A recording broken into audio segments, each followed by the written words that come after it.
WCC students, kamusta kayong lahat? Ayan, welcome to our Seminar Intensive Program Week. And by the way, I'm Coach Jamie Manuel. I am 32 years old sa mga first time akong nakita ngayon.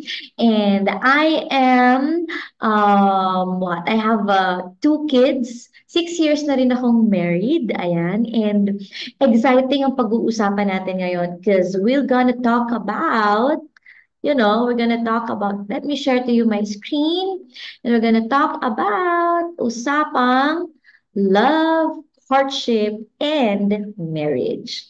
Alam ko pag usapang love, no, talagang nagigising tayong lahat, kinikilig tayong lahat, at very interested tayo. Kaya naman, be excited kasi lahat tayo sabay-sabay tayong mababago ngayon.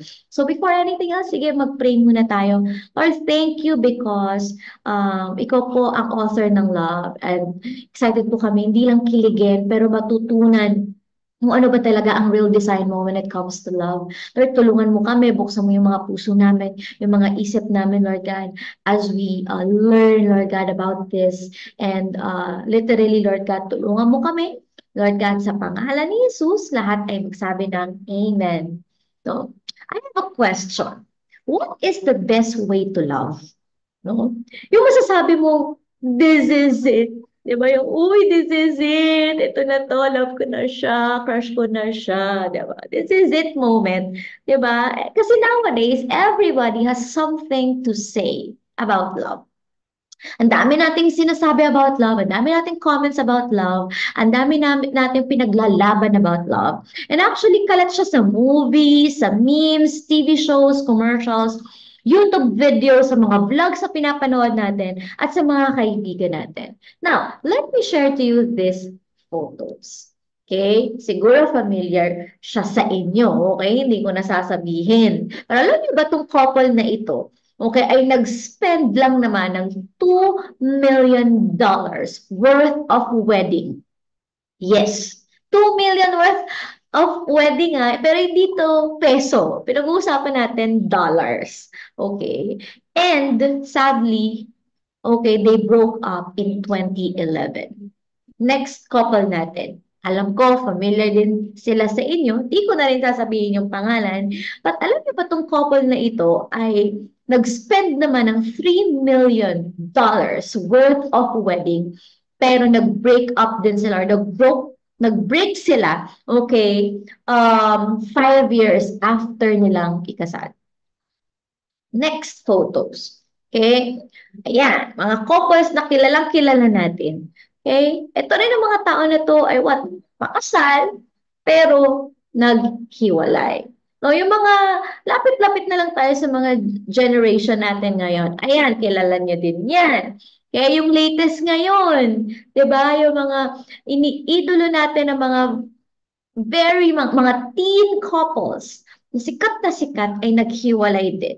No, hindi pa naman sila kasal, pero grabe, trending ngayon ang mga hiwalayan ng mga kilalang mga celebrities natin na sinusubaybayan nating lahat. Bakit ganon? These are just some of many examples of people who thought that, uy, this is it. No? At alam mo ba, according to Saint Augustine, may dalawa daw uri ng pag-ibig. Ang una daw is that itong ordered love. Ordered love daw is called charity. Okay? At yung pangalawa naman is disordered love called cupidity. Ang charity daw, which is ordered love, is nakatuon lamang kung paano susunod sa Diyos. Ito yung tama. Pero yung disordered love ay nakatuon lang daw sa sobrang pagmamahal sa sarili. Ito yung dapat love mo ko, dapat ako lang, dapat hindi ako nagbibigay, dapat ikaw lang yung bigay ng bigay sa akin. Okay? And ito daw yung love na may tama. Yung kanina, yung ordered love, tama. Yung disordered love, may tama. Okay? Na ang sino man daw, okay, ang tamaan ng pana ni Cupido, ay magkakaroon daw siya ng uncontrollable desire No, hindi na daw niya mapipigilan yung sarili niya, kaya hahamakin ang lahat. 'Di ba? Alang-alang sa pag-ibig. Oy, narinig mo na ba 'yan? 'Di ba? Na pag mahal kita, bahala na, magpapasaway ako, magre-rebelde ako sa mga magulang ko kasi love kita. Yun daw yung disordered love. At alam niyo ba, mas bumabaw pa yan sa panahon natin ngayon. But, sabihin mo nga, but, no, God, okay, didn't design love to be cupidity. In fact, alam nyo ba, no, na ang pag-ibig ang pinakamatalinong regalo ng Diyos sa tao? Yes. Actually, yan ang pinakamatalinong regalo ni Lord sa iyo. Ang pagmamahal, ang pag-ibig. Pero para mas maintindihan natin, balik tayo sa kauna-unahang love story sa Bible na pinagtambal ng Diyos, which is hindi Kathniel, hindi Jaden ha, kundi si Adam and Eve. Okay? Sige, sabay-sabay nating basahin. Okay, this is in Genesis chapter 2 verses 18 to 25. Sabi niya doon, the Lord God said, it's not good for the man to be alone, and I will make a helper suitable for him. Now the Lord God had formed out of the ground all the wild animals and all the birds in the sky. He brought them to the man to see what he would name them. And whatever the man called each living creature, that was its name. Okay? So the man gave name to all the livestock, the birds in the sky, and all the wild animals. But for Adam, no suitable helper was found. Grabe, wala suitable sa kanya. Sino kaya yun, no?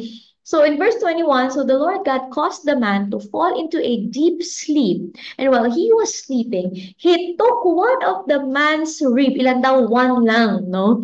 And then closed up the place with flesh. Then the Lord God made a woman from the rib he had taken out of the man, and he brought her to the man. Sabi ni Adam, this is now bone of my bones, flesh of my flesh, and she shall be called woman, for she was taken out of man. That is why this is the thing. A man leaves his father and mother and is united to his wife, and they become one flesh. So Adam and his wife were both naked. Ito na. And they felt no shame. Wow, amazing. No, let me share to you lang no, a quick background of this. Alam niyo ba, this was the story of creation. Okay? So at the close of the 6th day of creation, okay, God had surveyed everything. And He said, sabi niya, uy, very good. Everything I made is very good. So, may nakita daw siyang isang not good. Ano yun?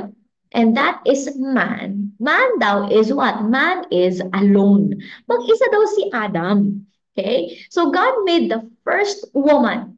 Yun na, kumilos na si Lord, gumawa siya ng babae and presented her to the man as his wife, companion, and helper.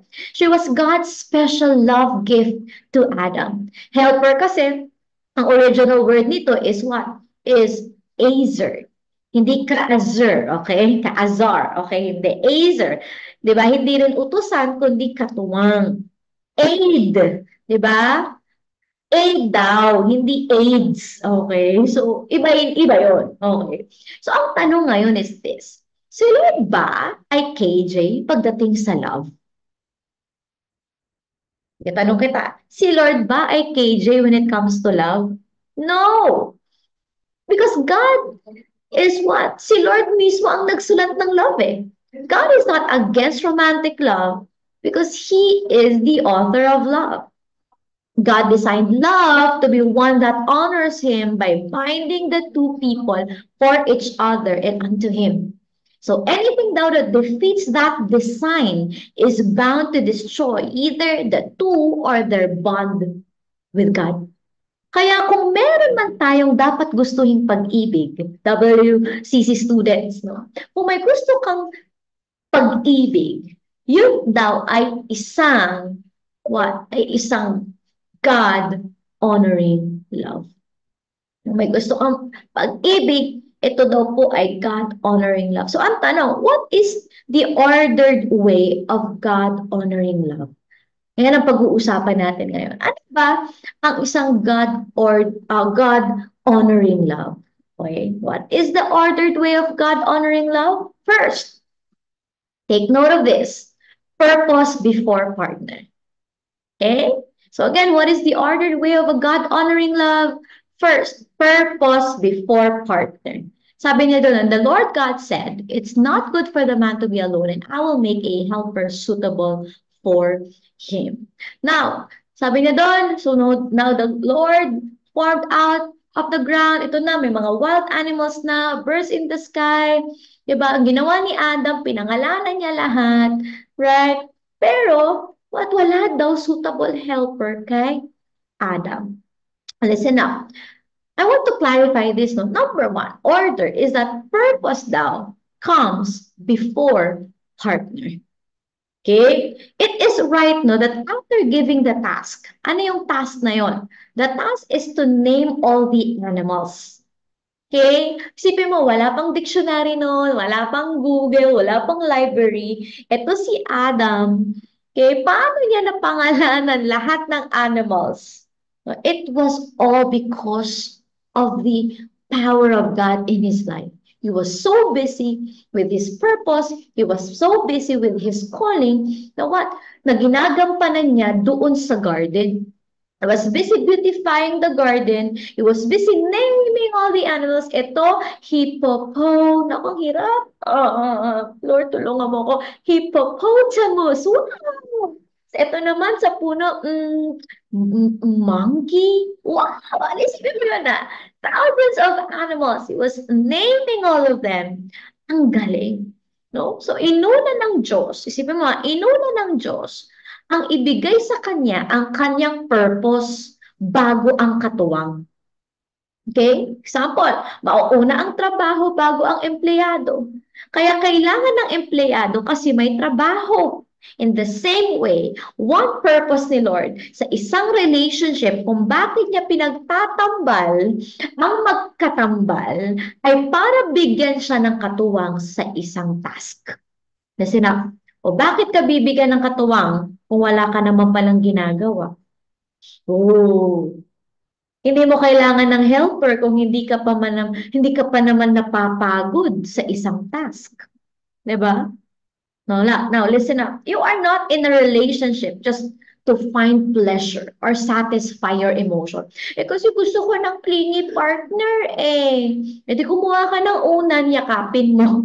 Kasi gusto ko ng clown, yung mapapatawa niya ako. Diba? Eh di, umattend ka ng mga funny manood ka ng mga funny movies. Kasi why? You are not just in a relationship just to find pleasure or satisfy your emotion.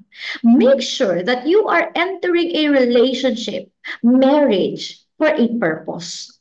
So purpose comes before partner. Diba? Diba magsipag ka muna sa purpose. Diba? Ng Panginoon sa'yo, bago ka maghanap ng partner. Ano ba yung purpose? Diba? Check nga natin. Ano ba yung purpose? Diba? Our purpose is to love God and love people. Sulat mo yan. Our purpose is to love God and love people. Are you here? Kaya sa mga nasa ligawan stage dyan, siguraduhin mong may purpose ka. Bakit ka nandyan? Kasi ikaw nga, di ba, nalalabuan ka pa sa purpose mo, tapos maghahatak ka pa ng kasama mo. Eh di parehas kayong naglabo na. Di ba? So have a clear purpose that you will lay down to your future partner. Ako, di ba, kwento ko lang din, yung asawa ko, si Kuya John, it's Coach John, no? Bago siya nag-lay down sa akin, he has a clear purpose, and ang purpose niya is marriage. Bago niya ako ligawan, meron na siyang sing-sing. And talagang ang purpose niya ay pakasalan ako. Okay, so boys, taas kami ng mga boys. Pag manligaw, wag gamitan ng bola, bigyan mo ng pangarap. At girls, wag atat sagutin ng lalaking walang purpose sa Diyos. In the end, baka ang gawin yung purpose ay ang isa't isa at hindi yung purpose ng Diyos sa inyo. Now, ladies and gentlemen, who are waiting for your this is it. Alam niyo po, God knows when it is time to give you a partner. Kaya huwag kang ma-pressure sa mga nagsisingle shaming. Una't-una, bata ka pa at nag-aaral ka pa. Ako, nag-boyfriend ako noon when I was 25 years old. Of course, no, graduate ako ng aral. Nag-graduate muna ako. After doon, I waited for 5 years and then na-meet ko yung asawa ko. 25 years old ako. Nagpakasal kami 26, nagkaanak ako 27, and now I'm 32. Ang matagal sa amin yung waiting season namin. We were so in love with our purpose. Ito yung love ko, ang passion ko to share God's love to every one of you, like kayo ngayon na nanonood. I was so dedicated in waiting at the right time and doing the purpose of God for my life. And then, di ko na namalayan, 5 years na pala ako naghihintay. After nun, na-meet ko na yung asawa ko. And then, niligawan niya ako for 9 months. And then, sinagot ko siya. And then, 1 month after ko siya sagutin, in-engage na ako. Tapos after 6 months, nagpakasal na kami. Ganon kabilis. Kasi ang goal, bakit mo naman patatagalin kung ang purpose ay ang purpose ay hindi marriage? So the goal is marriage. Ang matagal sa amin yung waiting. Ang matagal sa amin yung talagang na-enjoy namin yung single season namin. Nag-travel ako, punta ako sa Korea, nag-Japan kami. Ako noon, anong single ako, nag-Japan ako. I tried also to go to Canada. Sobra ako na in love kay Lord. Nag-missions ako, iba't ibang provinces. Sobra ako na in love kay God. And I was so devoted to God na hindi ko na namalayan na single ako. Alam mo, maganda natin gawin yan, na habang naghihintay tayo ngayon, focus muna tayo sa purpose ni Lord para sa atin. Of course, isang purpose natin mag-aral, pero hindi lang mag-aral ang purpose natin.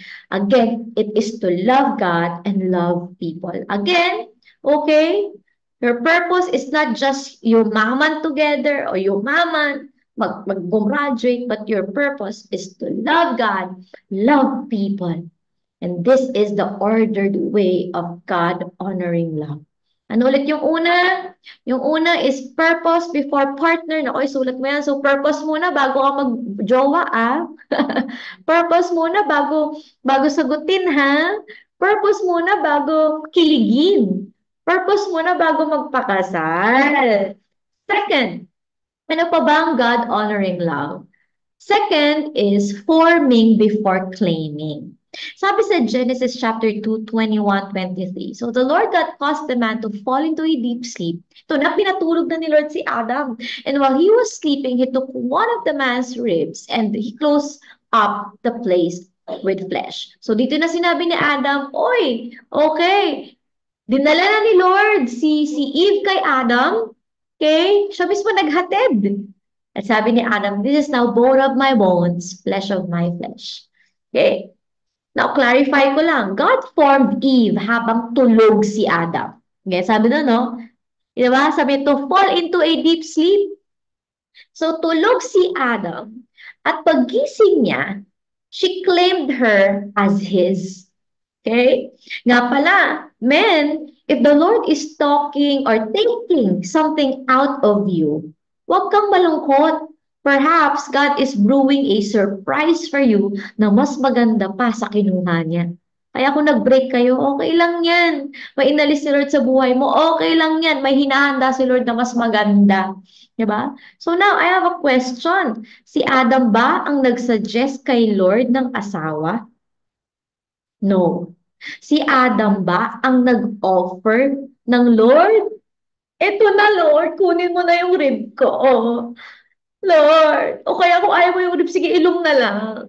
Hindi niya ginawa yun. Si Adam ba ang nag-form kay Eve? Lord, ako na lang magbabago sa kanya. Kasi crush ko siya. Ako na lang magbabago sa kanya. Si Adam ba siya nagbago kay Eve? No. 'Di ba? Sino ulit? Si Lord. Bakit yung katabi mo? 'Di ba? Pag mag-pray, ganito, Lord, Lord, sana po siya na para sa akin. At kung hindi man siya para sa akin, Lord, ako na lang para sa kanya. Diba? Yung iba naman, alam na ngang hindi pakilala si Lord. Tapos sinagot agad or niligawan agad. Sasabihin, Lord, ako na lang magbabago sa kanya. Si Lord. Are you here? Lord, ako na lang magpo-form sa kanya. Ano ka, si Holy Spirit? 'Di ba? Dapat ganito ka, dapat ganyan ka. 'Di ba? O, pansin mo si Adam. Bago niya i-claim na bone of my bone niya, flesh of my flesh niya, si Eve, si Lord ang nag-form at hindi siya. She was a love gift, a surprise gift for Adam. Pag ikaw ang nag-form at hindi si Lord, you are taking the risk of enduring a substandard love. Yung claiming po dito, in Adam's context, it has a sense of ownership. Okay? He let God decide what's his and when to own it. Sa context natin, ito yung go signal na para ligawan o mag-propose o magpakasal. You see? Hindi pwedeng hindi talaga kasama si Lord sa equation ng love.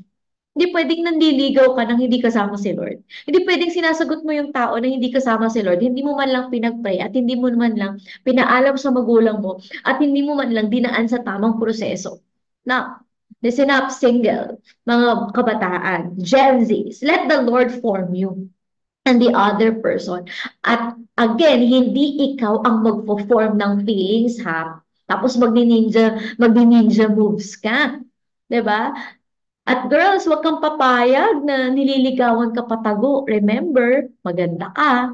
'Di ba? And of course, I suggest, 'di ba, dumaan tayo sa tamang proseso. Ako, naalala ko noon, niligawan ako ng aking asawa.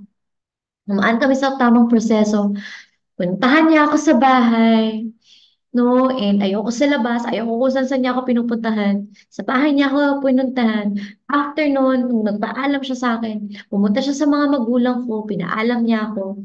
Tapos, pumunta rin siya sa mga kapatid ko, sa mga ate ko, pinaalam din niya ako sa mga kapatid ko. Meron din ako mga mentees, nagpaalam din siya doon. Alam mo yun, it's just the right process. And everybody's rejoicing. Hindi yung tinatago natin yung relationship. Kasi remember, hindi naman tayo pangit para itago tayo. We don't deserve that. So again, remember this, no? Let God form you first. 'Diba? Sabi niya, number 2, forming muna before claiming. Ask mo, kamusta ba yung anger management mo? Kamusta ba yung patience mo? Kamusta ba yung relationship mo kay Lord? Baka hindi ka pa formed at nagpapa-form ka pa. So habang bata, this is the perfect time na magpa-form. Also sa forming season ko din, naalala ko noon, pumunta ako sa mga life groups, umattend ako sa mga seminars katulad nito, para talagang matuto ako, nag-connect ako sa mentor, sa mga coaches, yung puso coaches ninyo, they are very much willing to connect with you and to help you. So please be connected with your coaches. Kasi bakit? Kasi matutulungan tayo na mas ma-develop pa tayo, no, sa ating buhay. So number 1, purpose before partner. Second, forming before claiming, and third and the last, tapos na po ako, contract before contact. Okay? Sabi niya doon, contract before contact. Nag-trending yung word na yan, no, na contract this past months. In Genesis 2:24, sabi niya doon, that is why a man leaves his father and mother and is united to his wife and they become one flesh. And Adam and his wife were both naked and they felt no shame. Now, in other words, nauna ang covenant of marriage before they had sexual contact. No? No, and it was God who inaugurated the first wedding ceremony in the Garden of Eden. It was God who inaugurated the first wedding ceremony in the Garden of Eden. Remember, marriage was born in the loving heart of God for the blessing and benefit of mankind. Diba? From the context po, nagsimula ang marriage. Therefore, it is the what? It is the oldest human contract na si Lord pa mismo ang offer. Are you here? Ayan. So, again, remember this, okay? Kaya walang karapatan ang taong baguhin ang sanctity ng marriage. We cannot and should not contemporize marriage in any way convenient for us. Sa passage po, no, yung sinabing for this reason, a man, di ba, will leave his father and mother and is united to his wife. Okay, nire-refer po ito ng very first wedding ceremony po na ginawa po ng Panginoon. So may malinaw na kasunduan ang proclamation na nagaganap between the two sa harap ng mga witnesses. And right after the covenant of union, that's the only time that they become one flesh. Yes, the man and his wife were both naked and they felt no shame. So after bond and protection of a marriage covenant, doon pa nila in-express ang kanilang intimacy or sexual union. So this is why originally, no, sex is not associated with shame. Hindi dinisenyo ng Diyos na nakakahiya ang lambingan at sexual intimacy ng dalawang tao dahil it was blessed by the fences of marriage. Again, sa loob lang po ng marriage. Kaya lang nakakalungkot sa panahon natin, diba, yung gumagawa ng tama, sila ang nahihiya. Tapos yung gumagawa ng mali, sila ang hindi nahihiya. Now, isang pinaka-nakakalungkot na consequence ng disordered love sa ating panahon, 'di ba? Na what? Kahit nga sa loob ng ano, 'di ba, ng circle natin, yung palabo ng palabo ang mga relasyon. Tapos kahit malabo, nagkakaroon ng intimacy na hindi na nauukol, kaya bumubukol, 'di ba?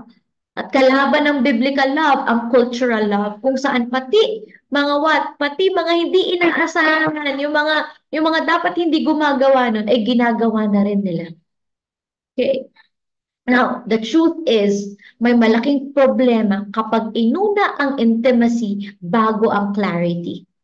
When sex or intimacy happens before even a marriage covenant, you don't get secured. At dahil binigay mo na ang sarili mo bago pa man ang isang malinaw na covenant, wala ka tuloy karapatan mag-demand. Akin ka lang ha. O sa akin mo lang ibibigay ang sarili mo ha. Dahil wala namang covenant of exclusivity sa activity na ito. Now, the pain of regret is what? Hindi mo kayang ma-imagine. Yung pag-move on ng isang bata o isang babae ay napakahirap. Pag naka-experience na siya ng intimacy sa isang tao, hindi naman siya pinanindigan. Mahirap yun. Pero ang mas masaklap, may nasasaktan sa lahat ng ito. And that is the Lord. Sex is a gift. Originally, hindi ito kinakahiya kasi protected ito ng bond ng marriage. Pero kapag may kasalanan, sex becomes shameful. It is a sin instead of a gift. It feels more like a curse rather than a gift. And suddenly, a pleasurable thing becomes nakakadiri at nakakatakot. Kaya kung single ka sa mga kabataan, mga Gen Zs ngayon, wait for marriage before sex. Because only a marriage bond can secure that delicate and pleasurable part of relationship. Inuubos ng sin ang pleasure ng sex when it is succumbed by lust. Now, darating sa time, dahil in-explore nyo na ang lahat, magsasawa na kayo pag mag-asawa na kayo. Dito nagkakaroon ng infidelity, kaya may mga hiwalayan, nalululong sa porn or homosexuality kasi bakit? Kahit may asawa na. Because lust distorted the holy pleasure, the gift of sex. Now, this is why dapat talaga contract before contact. Amen? So, palakpakan natin. Si Lord, ano yung una? Purpose before partner. Number 2, ano yung number 2 natin? Forming before claiming. And number 3, contract before contact. Let's close our eyes in prayer. I want you to know, WCC students, that it's not an accident na nandito ka ngayon. Maybe you're struggling with this area, no? I feel you, ganyan din ako noon. Talagang nag-struggle ako, hindi ko alam kung paano ako makakalabas sa wrong relationship ko noon. And I was really, talagang torn. Lord, hindi ko siya malit ko, mahal ko siya. But the Lord just let me do it because He want me to have a God-honoring love. And I want you to know, hindi pa huli ang lahat. The Lord is giving you the courage, no, to have a preserved marriage in the future. Huwag na tayo dumagdag sa mga hiwalayan ngayon. Diba? Pero ngayon, simulan natin, maghintay tayo sa tamang panahon, dumaan tayo sa process, magpa-coach tayo, diba? I-preserve natin ang sarili natin sa tamang tao na aayusin at liligawan tayo, diba? Ng tama, i-honor ang purity natin at dadalhin tayo sa altar. You deserve that. Sa mga lalaki, please lang po, huwag tayo manligaw sa text. I-honor natin yung babae, idaan natin sa tamang proseso, pag-pray natin, at please lang po, manligaw tayo sa tamang panahon. Kung tayo mo mag-aral ngayon, please lang po, mag-aral. Diba? Sabi sa Bible, there is a time for everything. And kung tayo mo mag-aral, mag-aral ka muna. Kung tayo mo nang gumraduate, that's good, mag-gumraduate ka at magtrabaho. Kung tayo mo na manligaw, that's the time na manligaw ka. At kung tayo mo nang magpakasal, that's the time magpakasal ka. Because what? Hindi natin pwedeng pagbali-balik ta rin ang season ng buhay natin. Sa season na nag-aaral tayo, huwag tayong nanganganak. At kung sa season na dapat nagpapakasal tayo, huwag tayong naglalaro. Huwag dating balik na rin yung season natin. And this is the perfect time to embrace ordered love. This is the perfect time to honor yourself, to honor God, and to honor your love story. Ako din noon, katulad mo isang kabataan, pero nag-decide lang din ako na, Lord, I want to preserve my family in the future. Gusto ko yung mga anak ko, Lord God, ay makilala ka. At ma-impart ko sa kanila yung tamang way ng panliligaw, yung tamang way kung paano magbaligaw, at sisimulan ko sa sarili ko. Now listen up. Listen up. Magsisimula sa'yo. Just decide today, Lord, I want a God-honoring love. And today, share ko lang din as I end. Ngayon, again, I'm 6 years married. Of course, marami pa kaming kakaining bigas. But me and my husband are serving the Lord together. Nakakatuwa because grabe yung ginagawa ng Panginoon. And now we are coaching sa different parts ng Philippines. And meron kami 2 anak, and I can say that I am, living one of the best days of my life because I honor God through my single season, our courtship season, and now our marriage season. I'll pray for you. Close your eyes, Father. Today, di aksidente, Lord God, na nandito, makikinig ang mga WCC students namin. Salamat because you are in the business of making beautiful love stories. And Lord, some of us, we feel shameful because na-commit na namin yung isang bagay na yon na dapat hindi namin na-commit outside marriage. But today, the Lord is restoring you. Huwag ka mag-alala. Si Lord, i-restore ka. Minapatawad ka, basta humingi ka ng tawad. At sabihin mo sa Kanya, Lord, gusto ko po ma-restore at gusto ko po magkaroon ng love story na naaayon sa'yo. And so, yan ang trabaho ng Panginoon. Basta, desidido ka ngayon to give your life to God. Say this prayer, Father, I give my life to you. I surrender my love story to you. I accept you as my Lord and Savior. I repent of all my sins. Lord, restore my body, restore my heart, restore my mind from all the traumas and pains, Lord God, from the past. And simula ngayon, I am deciding to wait at the right time, to honor you in my season, and to have a God-honoring love. Thank you, God. In Jesus' name. Amen and amen. Thank you, guys. God bless you. I hope to see you kahit sa social media natin. You can add me on Jamie at Jamie Santiago _ sa Instagram, TikTok, sa Facebook then Jamie Santiago. Please PM nyo ako if you need help. Your Puso coaches are very much willing to help you guys. God bless you. Happy waiting!